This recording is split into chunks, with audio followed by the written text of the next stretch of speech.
IPS Karanraj વાઘેલાની મુશ્કેલીઓ વધી છે। કરણરાજ વાઘેલા સહિત 5 લોકો સામે સમન્સ કાઢવા હુકમ કરવામાં આવ્યો છે। 4 વર્ષ પહેલા ભાવનગરના વેપારીને માર મારી વડોદરા લાવવામાં આવ્યો હતો। સીસીટીવીએ પોલીસ કર્મીઓની મુશ્કેલી વધારી છે। કમ્પ્યુટર એન્જિનિયરનું અપહરણ કરી માર મારવામાં આવ્યો હોવાનો આરોપ છે। 4 વર્ષ પૂર્વે ખાનગી વાહનમાં ધસી જઈ દુકાનમાં ઘૂસીને માર માર્યો હતો। ઢોર મારવામાં આવ્યો હતો। 5 લોકો દ્વારા માર માર્યા બાદ અપહરણ કરવામાં આવ્યું હતું।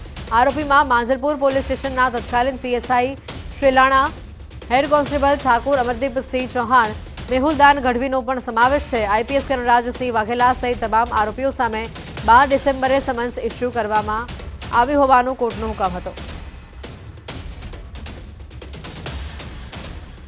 વડોદરાના ચીફ જ્યુડિશિયલ મેજિસ્ટ્રેટ દ્વારા તારીખ 11/11ના રોજ ઉપરોક્ત જણાવેલ કલમ હેઠળના ફોજદારી ઇન્ક્વાયરીને મંજૂર કરી અને આરોપીઓની સામે કેસ રજીસ્ટર કરવાનો હુકમ કરવામાં આવેલો હતો। વધુમાં આ કામના આરોપીઓ સામે 447, 504, 506 અપક્લોઝ 2, 325, 323, 327, 341, 342 અને 114ના સબબ ગુનામાં ફોજદારી કાર્યનીતિ અધિનિયમ 2004 મુજબ તારીખ 18/12/2024ના રોજ સમન્સ ઇસ્યુ કરવામાં હુકમ કરવામાં આવેલ છે। જેના અનુસંધાને નામદાર કોર્ટે પોલીસ પાસે ચાર્જશીટની પણ માંગણી કરેલી છે। આણંદના ઉમરેઠમાં નગરપાલિકાના ચીફ ઓફિસરને માર મારવામાં આવ્યો। બિનઅધિકૃત રીતે લગાવેલા જાહેરાતના બેનર હટાવવાની કામગીરી દરમિયાન આરોપીઓએ મનપાના ચીફ ઓફિસર અને કર્મીઓને માર માર્યો। ચીફ ઓફિસર ભારતીબેન સોમાણીએ આક્ષેપ કરતા જણાવ્યું છે કે બાગે સિરાજી રેસિડેન્સીના હોર્ડિંગ્સ હટાવવા દરમિયાન ટોળાએ હુમલો કર્યો, જાહેરમાં તમાચા માર્યા તેમજ નગરપાલિકાના અન્ય કર્મીઓ સાથે મારામારી કરી હતી। સમગ્ર મામલે પોલીસે ફરિયાદ નોંધવા તજવીજ હાથ ધરી છે। ટોળાએ ઉશ્કેરાવીને એમ કીધું કે આ તો બોર્ડ અહીંયા જ રહેશે અને અમારી સાથે બીભત્સ વર્તન કર્યું છે અને છેલ્લે પછી મારામારી પણ અમારી સાથે કરી છે। કર્મચારીઓને પણ માર્યા અને મારા ઉપર પણ હાથ ઉપાડેલો છે અને એ લોકોમાં જે નામ છે મને અજાણ છે, પણ અહીંથી આજુબાજુથી જે કર્મચારીઓ છે એ લોકો તેને ઓળખે છે। રજૂઆત કરી કે ભાઈ તમે પરમિશન નથી લીધી એટલે તમારે આ બોર્ડ ઉતાર લેવું પડશે એમ। તો પેલા જે કોન્ટ્રાક્ટરના માણસો જ્યાં જાહેર કરીને છે અમદાવાદી એ એમ કે બોર્ડ નહીં ઉતરે એમ। તો મેડમ કશું વાંધો નહીં, અમારી ટીમ દ્વારા અમે ઉતારી લઈશું એમ। તો મેડમ અમને સૂચના આપી તે પહેલાં તો મેડમ ઉપર વાર કર્યો, લાફો માર્યો અને ગમે તેવા જાતિવાચક શબ્દો બોલી અને બેનને મારી નાખવાની ધમકી આપી। રાજકોટ મનપાના સસ્પેન્ડેડ પૂર્વ ટીપીઓ મનસુખ સાગઠિયા ફરી વિવાદમાં આવ્યા છે। કોર્ટમાં તારીખ દરમિયાન સંબંધીઓને મળી રહ્યો હોવાનો વિડીયો વાયરલ થયો છે। કોર્ટની તારીખ દરમિયાન સાગઠિયા રાજકોટ કોર્ટમાં હાજર કરાયો હતો અને કોર્ટ પરિસરમાં સંબંધીઓને તે મળતો જોવા મળી રહ્યો છે। પોલીસની હાજરીમાં જ સાગઠિયા સંબંધીઓને મળતા હોવાનો આ વિડીયો વાયરલ થયો છે। વિડીયો વાયરલ થતા ટીઆરપી કાંડમાં ભોગ બનનાર વકીલ સુરેશ ફળદુનું નિવેદન સામે આવ્યું। સાગઠિયા એસીબીની તારીખ દરમિયાન મળ્યા હોય તેવી શક્યતા છે અને આ રીતે મળવું તે ગેરકાયદે છે। કોઈપણ વ્યક્તિ પરિવારજનોને મળવું હોય તો કોર્ટની પરવાનગી લેવી એ ફરજિયાત હોય છે, એમ પણ વકીલનું નિવેદન સામે આવ્યું છે। રાજકોટ મહાનગરપાલિકાના પૂર્વ સસ્પેન્ડેડ ટીપીઓ છે મનસુખ સાગઠિયા તે ફરી વિવાદમાં આવ્યા છે। કોર્ટ પરિસરમાં જ જે છે પરિવારને મળતા હોવાનો જે છે એ વિડીયો સામે આવ્યો છે। ત્યારે હાલ આપણી સાથે રાજકોટના વકીલ છે, આપણે એમની સાથે વાત કરીશું। સુરેશ ફળદુ વકીલ છે, સાહેબ શું કહેશો, આજે કઈ રીતના કયા કેસમાં હતા અને શું વિગત? જ્યારે પણ આરોપીઓને પરિવાર સાથે મળવાનું હોય અથવા એડવોકેટ એંગેજ કરવા સંબંધે કોઈ વાતચીત કરવાની હોય ત્યારે નામદાર અદાલતની પરવાનગી વગર આરોપીઓને મળવા દેવામાં આવતા નથી। એડવોકેટ એંગેજ કરવા માટે વાતચીત કરવી હોય તો પણ કોર્ટની અંદર પરિવારને બેસી અને વાતચીત કરવા માટે પરવાનગી આપવામાં આવે છે। એ સિવાય આરોપીને એના પરિવારજનોને મળવા, ચા પાણી પીવા કે પાણી પણ પીવા દેવા પરવાનગી આપવામાં આવતી નથી। આ ટીઆરપી અગ્નિકાંડની વાત થઈ। 2 દિવસ પહેલાં જે આ ઘટના ઘટેલ છે ત્યારે કોઈ ટીઆરપી અગ્નિકાંડની મુદત ન હતી। સાગઠિયા સામે કુલ 3 કેસ દાખલ થયેલ છે। એક ફોર્જરીનો છે, એક ટીઆરપી અગ્નિકાંડ છે અને એક એસીબીનો કેસ છે। એટલે ટીઆરપી સિવાયના જો કોઈ કેસમાં તારીખ હોય અને આવેલ હોય અને કોર્ટ પરિસરમાં, કારણ કે એકલા વ્યક્તિ છે એ એના પરિવારને મળતા હતા એવી હકીકત છે। દરેક કેસમાં જોઈએ તો 1થી વધુ આરોપી છે સિવાય કે એસીબી, તો એસીબીના કેસમાં એ તારીખે આવેલ હોય અને એના પરિવારને મળેલ હોય એવી ઘટના બનેલ હોય એવું શક્ય આપણે માની શકીએ। કોઈ પણ આરોપી છે એ આરોપીને એના પરિવારને મળવું છે તો તેના માટે એને પહેલાં અદાલતની પરવાનગી લેવી પડે. અદાલતની પરવાનગીમાં કયા બાબતે મળવું છે, કયા હકીકત છે, શું બાબત છે, એ પહેલાં અદાલતને એને કહેવી પડે. રહી જમવાની વાત, તો જમવાની પરવાનગી આપવામાં નથી આવતી, એટલા માટે કે જેલમાંથી જમાડી અને પછી જ મુદતે મોકલવામાં આવે છે.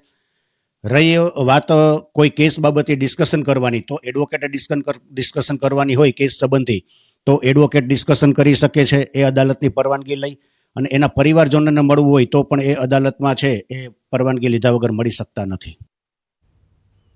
મહેસાણાથી સમાચાર આવી રહ્યા છે. જિલ્લાની 4 હોસ્પિટલોને 5 ગણી પેનલ્ટી ભરવાનો હુકમ આપવામાં આવ્યો છે. કડીની ભાગ્યોદય હોસ્પિટલને ₹1.10 લાખની પેનલ્ટી ઇસ્યુ કરાઈ છે. લાયન્સ હોસ્પિટલને 65,435ની પેનલ્ટી ઇસ્યુ કરાઈ છે, તો નૂતન જનરલ હોસ્પિટલને 45,850ની પેનલ્ટી, શંકુસ હોસ્પિટલને 65,100ની પેનલ્ટી, વિસનગરની કૃષ્ણા મલ્ટી હોસ્પિટલને ₹1.14 લાખ દર્દીને પરત કરવાની નોટિસ અપાઈ છે. એપેન્ડિક્સનું ઓપરેશન PMJAY યોજનામાં ન થઈ શકે તેમ કહીને પૈસા લીધા હતા. PMJAY હેઠળ દર્દીઓ પાસેથી 4 હોસ્પિટલોએ ડિપોઝિટ સહિત ચાર્જ વસૂલ્યો હતો. 7 દિવસમાં પેનલ્ટી જમા નહીં કરાવે તો યોજનાની માર્ગદર્શિકા મુજબ પગલાં લેવામાં આવશે.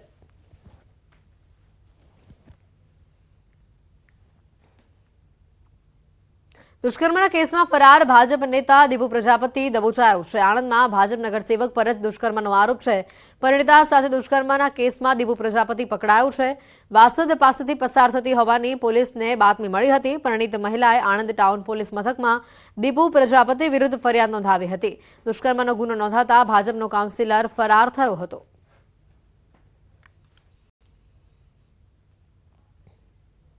ભરૂચના સુતરેલ ગામે 3 દિવસ પહેલા તસ્કરોએ ચોરીની ઘટનાને અંજામ આપ્યો છે, જેમાં કુલ 16.13 લાખની મત્તાની ચોરી કરવામાં આવી છે, જે ઘટનાના CCTV ફૂટેજ સામે આવ્યા છે.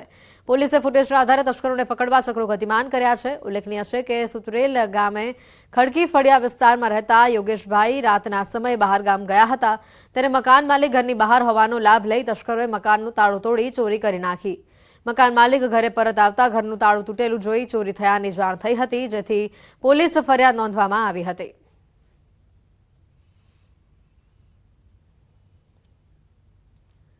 છોટાઉદેપુર શિક્ષક દ્વારા ધોરણ 9ની વિદ્યાર્થીની સાથે અડપલા કરવાના ગુનામાં પોલીસે આરોપી શિક્ષકને તેના વતનમાંથી ઝડપી લીધો છે.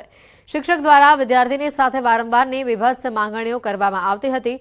આખરે કંટાળી વિદ્યાર્થીને વાલીને વાત જણાવતા પોલીસ ફરિયાદ કરવામાં આવી છે. આરોપી શિક્ષક સંજય પારેખ ફરાર થતા પોલીસે આણંદના ખોળેલ ગામથી ઝડપી કાયદેસરની કાર્યવાહી હાથ ધરી છે.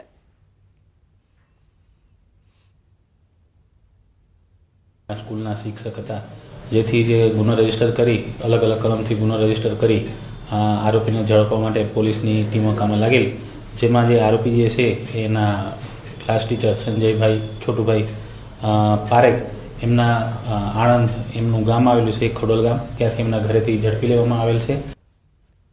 પોરબંદરના લીમડા ચોક નજીક મોડી રાત્રે નશામાં હથિયાર સાથે એક શખ્સ દ્વારા બબાલની ઘટના બની છે.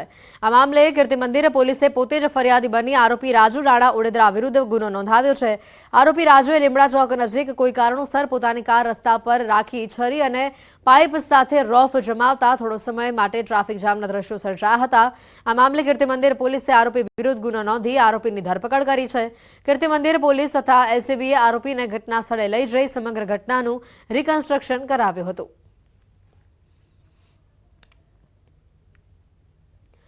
લીમડા ચોક પાસે જ આ પ્રકારની ઘટના બની. કીર્તિ મંદિર પોલીસે આરોપીની ધરપકડ કરી સમગ્ર મામલે કાયદેસરની કાર્યવાહી હાથ ધરી છે. આરોપીને સાથે રાખી ઘટનાનું રિકન્સ્ટ્રક્શન પણ કરાવવામાં આવ્યું.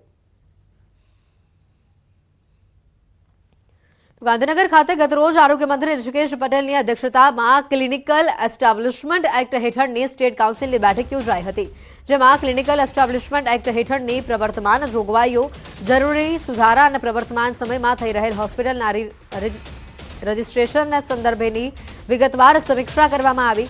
12 માર્ચ 2025 સુધી તમામ હોસ્પિટલોએ આ એક્ટ હેઠળ ફરજિયાત રજિસ્ટ્રેશન કરાવવાની સૂચના અપાઈ છે. જો સમય અવધિમાં રજિસ્ટ્રેશન કરવામાં નહીં આવે તો તેવી આરોગ્ય સંસ્થાઓ સામે નાણાકીય તેમજ કાયદાકીય કાર્યવાહી કરવામાં આવશે. આ એક્ટ અંતર્ગત તમામ સરકારી આરોગ્ય સંસ્થાઓ, ખાનગી તેમજ ટ્રસ્ટ સંચાલિત સંસ્થાઓએ રજિસ્ટ્રેશન કરાવવાનું ફરજિયાત છે. એલોપેથી, આયુર્વેદિક, હોમિયોપેથી, સિદ્ધ અને યુનાની જેવી સેવાઓ આપતી તબીબી સંસ્થાઓએ પણ રજિસ્ટ્રેશન ફરજિયાત કરાવવાનું રહેશે.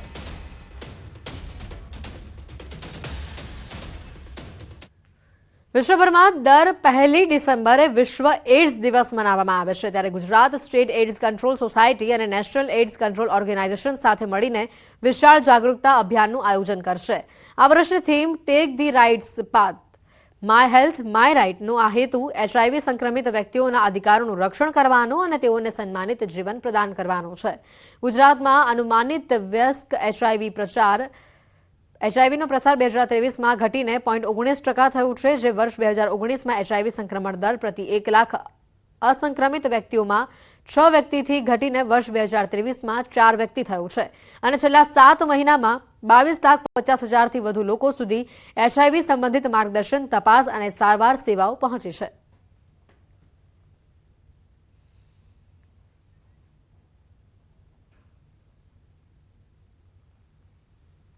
બુલેટિનમાં અત્યારે ફક્ત આટલું જ રજા આપશો નમસ્કાર